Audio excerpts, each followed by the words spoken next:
Hello everyone, today we will talk about how to fix or how to solve the problem of it's not working on your country on Pinterest app. To know how to fix or how to solve the problem of Pinterest, it's not working on your country, you should just go to settings.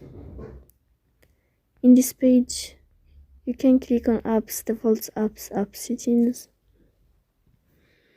And above you can search about Pinterest and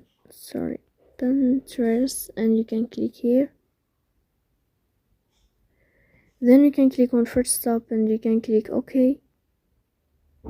Here we can click on storage. Then you can click clear cache. But be attention, don't click clear data because that can delete your account. So please don't forget to support